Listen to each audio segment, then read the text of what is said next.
Hello everyone, Christian Jacobs here, Brother Be Well Clinical Advisor. And today I'll be talking to you about controlling your anger in a relationship. And this may be for yourself or for your partner in the relationship in terms of how to control your anger and some tips and strategies to really keep things calm and talk to each other in a calm manner. So first thing you want to do is really do a self-assessment. You want to identify and explore what triggers your anger. So a lot of times for anger, there are several external factors that may trigger an individual to become upset. It could be the way someone sounds, some words that someone may say to you, the way someone may look at you, basically a conversation that may occur during a time where you may be tired or you just got off of work. So really identify what your trigger is in terms of what gets you upset. And that way it's easier to communicate that information to your partner when it comes down to that conversation component.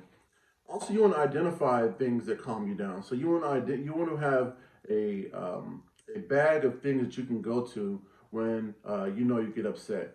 For some people, it may be exercise or going for a walk or taking a break, from a conversation or taking a break from their thoughts. It could be breathing techniques. It could be relaxation techniques. So these are some things that you really want to try out and see if they work in the heat of the moment when things are getting heated and the conversation is maybe going left. You want to maybe take a break and say, hold on, let me go take a break real quick and go for a walk. So these are some things that can help you. And once you calm down, you want to come back to that conversation with your partner and share what upset you. So you want to wait till you're calm so you can actually formulate your words in a proper way that they'll understand in the proper tone, so you can communicate to them and say, hey, a few minutes ago I was mad because, you cut me off several times and, that really made me feel disrespected. And so basically taking that break and then coming back to the conversation could, really cut down some of that tension.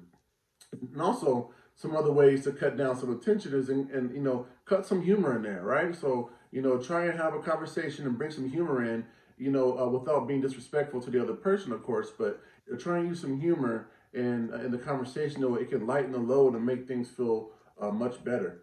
And once that issue is resolved, you really want to look at moving on.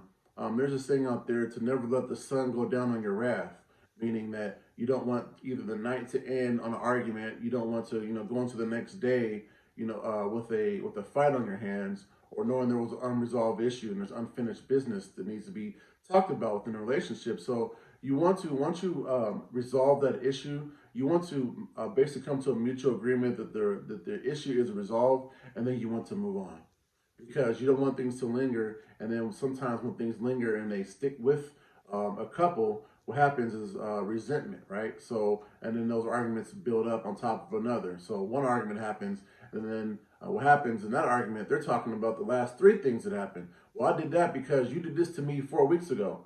So how to resolve that is once you resolve an issue, you just want to agree between each other to move on. And that will resolve a lot of the issues in terms of letting things fester and build up. And last, if you feel that these tips and strategies aren't helpful, and you feel like the anger is just getting out of hand, and you're unable to control the anger on your portion, look at seeking help. Look at seeking a therapist or someone who can help you in that capacity, and then they could assess and manage to see what the appropriate treatment would be for you in terms of dealing with those anger issues that you may deal with, that a lot of people deal with due to several circumstances out in the world. So once again, my name is Christian Jacobs, Brother Be Well Clinical Advisor, and please be on the lookout for more mental health videos coming soon. Thank you.